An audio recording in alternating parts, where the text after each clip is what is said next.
இனிமையான நண்பர்களே, அன்புள்ளம் கொண்ட சொந்தங்களே, அனைவருக்கும் வணக்கம். நேற்று தமிழக முதலமைச்சர் மு.க. ஸ்டாலினை சந்தித்த விடுதலை சிறுத்தைகள் கட்சியின் தலைவர் திருமாவளவன், பகுஜன் சமாஜ் கட்சியின் மாநில தலைவர் ஆம்ஸ்ட்ராங் பட்ட பகலில் கொலை செய்யப்பட்டது. அந்த நிகழ்வை அடுத்து அவர் கொலைக்கு காரணமானவர்களை, சதி திட்டம் தீட்டியவர்களை, அந்த கொலைக்கு மூல காரணமாக இருந்தவர்கள், அந்த கொலையை தூண்டிவிட்டவர்கள், அவர்கள் மீது கடுமையான நடவடிக்கை எடுக்க வேண்டும், அவர்களை கைது செய்து தண்டிக்க வேண்டும் என்று முதலமைச்சர் மு.க. ஸ்டாலினிடம் கோரிக்கை வைத்திருப்பதாக கூறிய திருமாவளவன், அதற்கு அடுத்துதான் மிகப்பெரிய பேதியை கிளப்புகிறார், மிகப்பெரிய பீதியை கிளப்புகிறார். மிகவும் மோசமான ஒரு செய்தியை அவர் அந்த பேட்டியிலே காட்டுகிறார். என்னவென்று கேட்டால், தமிழகத்திலே சட்டம் ஒழுங்கு சீர்குலைந்து கொண்டிருக்கிறது. அந்த சட்டம் ஒழுங்கை தமிழக அரசு காப்பாற்ற தவறி இருக்கிறது என்று சொல்லவில்லை. சட்டம் ஒழுங்கு சீர்குலைக்கு பாரதிய ஜனதா கட்சி காரணமாக இருக்கிறது. பகுஜன் சமாஜ் கட்சியின் மாநில தலைவர் ஆம்ஸ்ட்ராங் கொலையை வைத்து தமிழகத்திலே சட்டம் ஒழுங்கை சீர்குலைக்க பாரதிய ஜனதா கட்சி முயல்வதாகவும், அதற்கு சில அமைப்புகள் துணை போவதாகவும் பீதியை கிளப்பிக் கொண்டிருக்கிறார் விடுதலை சிறுத்தைகள் கட்சியின் தலைவர் திருமாவளவன். தமிழகத்திலே நடந்து முடிந்த விக்கிரவாண்டி இடைத்தேர்தலில் இருந்து, இதற்கு முன்பு நடைபெற்ற நாடாளுமன்ற தேர்தலில் இருந்து திமுகவும் விடுதலை சிறுத்தைகள் கட்சியும் அவருடைய கூட்டணி கட்சிகளும், குறிப்பாக திருமாவளவன் தொடர்ந்து பாரதிய ஜனதா கட்சி என்று பீதியை கிளப்பிக் கொண்டே இருக்கிறார். உண்மையிலேயே அவர் யாருக்காக போராடி இருக்க வேண்டும்? ஒடுக்கப்பட்ட மக்களுக்காக, தலித் சமூக மக்களுக்காக போராடுவதாக சொல்கின்ற திருமாவளவன், தமிழகத்திலே ஜாதி இருக்கக்கூடாது, அதற்காக போராடுகிறோம், பெரியாரியத்தை அம்பேத்கரியத்தை உயர்த்தி பிடிக்கிறோம் என்று பேசிக் கொண்டிருக்கின்ற திருமாவளவன், அந்த பெரியாரியத்தை அம்பேத்கரியத்தை காப்பாற்றுவதற்கான சமூக நீதியை பற்றி பேசியிருக்கிறாரா? தாழ்த்தப்பட்ட ஒடுக்கப்பட்ட சமூகங்களுக்கான சமூக நீதியை இன்னும் முழுதாக கிடைக்கவில்லை. அவர்களுக்கான கல்வி வேலை வாய்ப்பில் 18% என்பதிலிருந்து 22% அளவிற்கு உயர்த்த வேண்டிய தேவை இருக்கிறது. அதற்கான மக்கள் தொகை அவர்களுக்கு இருக்கிறது. அதை பற்றி மறந்தும் கூட வாய் திறந்து திருமாவளவன் பேசுவதில்லை. திருமாவளவன் காட்டுவதெல்லாம் இன்றைக்கு தமிழகத்தை ஆள்கின்ற மு.க. ஸ்டாலினுக்கு தன்னுடைய எஜமான் விசுவாசத்தை காட்டிக் கொண்டிருக்கிறார். தமிழகத்திலே சட்டம் ஒழுங்கை காப்பாற்ற வேண்டிய பொறுப்பு யாருக்கு இருக்கிறது? பாரதிய ஜனதா கட்சிக்கு இருக்கிறதா? பாட்டாளி மக்கள் கட்சிக்கு இருக்கிறதா? அல்லது எதிர்கட்சியாக இருக்கின்ற அதிமுகவிற்கு இருக்கிறதா? இல்லை. தமிழகத்திலே சட்டம் ஒழுங்கை காப்பாற்ற வேண்டிய பெரும் பொறுப்பும் கடமையும் தமிழக முதலமைச்சர் மு.க. ஸ்டாலினுடைய கையிலே இருக்கிறது. அவருடைய கையில் தான் போலீஸ் துறை இருக்கிறது, உளவுத்துறை இருக்கிறது. உளவுத்துறை சரியாக செயல்பட்டிருந்தால் ஆம்ஸ்ட்ராங் கொலையை தடுத்து நிறுத்தியிருக்கலாம். இன்றைக்கு தமிழகத்தில் தொடர்ந்து தினந்தோறும் கொலைகள், தினந்தோறும் குறைந்தபட்சம் 2 கொலைகள் தமிழகத்தில் நடந்து கொண்டே இருக்கிறது. அதுவும் வயதான மூதாட்டிகள் வாழ்கின்ற வீட்டில் அந்த மூதாட்டிகளை குறிவைத்து அவர்களிடம் இருக்கின்ற நகை பணத்தை கொள்ளையடிப்பதற்காக வயதான முதியவர்களை, மூதாட்டிகளை தொடர்ந்து கொலை செய்கின்ற ஒரு கூட்டம் தமிழகத்தில் நடமாடிக்கொண்டிருக்கிறது. இப்பொழுது தமிழக உளவுத்துறை என்ன செய்து கொண்டிருக்கிறது? சட்டம் ஒழுங்கு சந்தி சிரித்துக் கொண்டிருக்கிறது.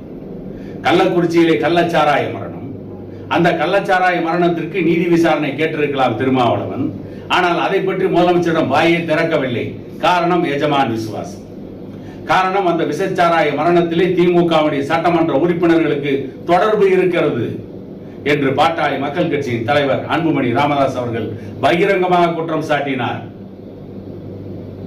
அவர் குற்றம் சாட்டியதற்கு பிறகுதான் அந்த உண்மை வெளிச்சத்திற்கு வந்தது. வெளிச்சத்திற்கு வந்த பிறகு தங்கள் உத்தமன் போல் வேஷம் போட்டார்கள் திமுகவுடைய 2 சட்டமன்ற உறுப்பினர்கள் உதயசூரியனும் வசந்தம் கார்த்திகேயனும். போட்டுவிட்டு அதற்கு பிறகு மூச்சே இல்லை. அதற்கு பிறகு அதை பற்றி பேசவில்லை. வெறும் வாய்ச்சவடால் அடித்தார்கள், வாய்ப்பந்தர் போட்டார்கள். கள்ளக்குறிச்சியிலே 67 பேர் மரணமடைந்தார்களே, அதில் பெரும்பாலானவர்கள் தலித் சமூகத்தை சார்ந்தவர்கள்.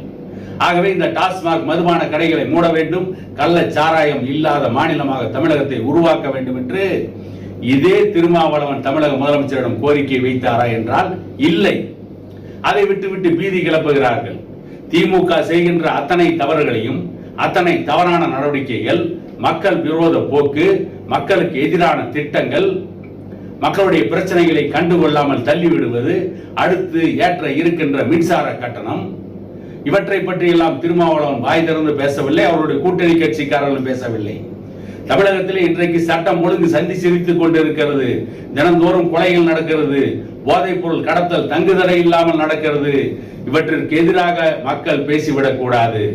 போதைப் பொருளை திமுக அரசு தடுக்க தவறிவிட்டது, தமிழ்நாட்டிலே சட்டம் ஒழுங்கை காப்பாற்ற திமுக தவறிவிட்டது என்று மக்கள் சிந்தித்து விடக்கூடாது. மக்களின் கோபம் திமுக அரசின் மீது திரும்பிவிடக் கூடாது. குறிப்பாக முதலமைச்சருக்கு எந்த ஒரு தொந்தரவும் வந்துவிடக் கூடாது. முதலமைச்சர் பதவிக்கு வில்லங்கம் வந்துவிடக் கூடாது. அதை காப்பாற்றுகின்ற முழு பொறுப்பும் திருமாவளவன் கையில் இருக்கிறது.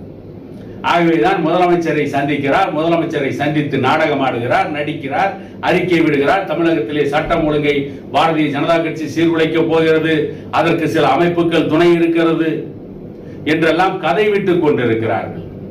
கதை வசனம் எழுதுவதில் கருணாநிதி தான் கைதேர்ந்தவர். ஆனால் இன்றைக்கு திருமாவளவன் கருணாநிதியை மிஞ்சுகின்ற வகையில் வசனம் பேசுகிறார், கதை வசனம் எழுதுகிறார், நாடகம் ஆடுகிறார், நடிக்கிறார், பகல் வேஷம் போடுகிறார், பச்சோந்தித்தனமாக நடக்கிறார் என்பது நன்றாகவே தெரிகிறது. உள்ளபடியே ஆட்சி இருக்கிறது திமுகவிடம், அவர்களோடு கூட்டணியில் இருக்கிறார்கள். அந்த கூட்டணி கட்சிக்கு நெருக்கடி கொடுத்து, திமுகவிற்கு நெருக்கடி கொடுத்து மக்கள் நல திட்டங்களை நிறைவேற்றுகின்ற வேலையை திருமாவளவன் பார்த்திருக்க வேண்டும். ஆனால் அப்படி எதையும் செய்யவில்லை. கடந்த காலங்களில் திமுக அண்ணா திமுக ஆட்சிக்கு பாட்டாளி மக்கள் கட்சி ஆதரவு கொடுத்திருந்தாலும் கூட மக்கள் நல திட்டங்களில் மக்கள் பக்கம் நின்று அந்த ஆளுகின்ற கூட்டணி கட்சிக்கு நெருக்கடி கொடுத்து பல்வேறு மக்கள் நல திட்டங்களை நிறைவேற்றிய வரலாறு பாட்டாளி மக்கள் கட்சிக்கு மட்டும்தான் உண்டு.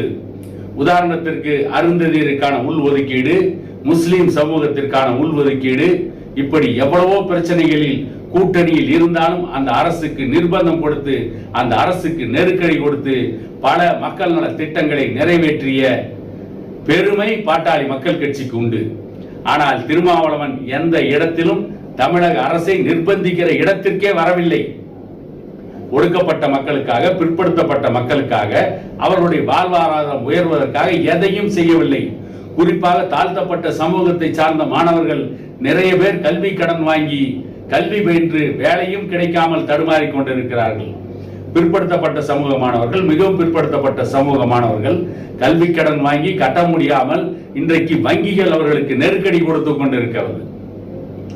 அந்த மாணவர்களின் சார்பாக, அந்த இளைஞர்களின் சார்பாக, அந்த பெற்றோர்களின் சார்பாக திருமாவளவன் தமிழக அரசுக்கு நெருக்கடி கொடுத்து கல்வி கடனை தள்ளுபடி செய்ய வேண்டும் என்று எந்த இடத்திலும் பேசியதாக கூட தெரியவில்லை. ஆனால் திமுக அரசுக்கு முட்டு கொடுக்கின்ற வேலையை மட்டும் முழுதாக செய்து கொண்டிருக்கிறார்.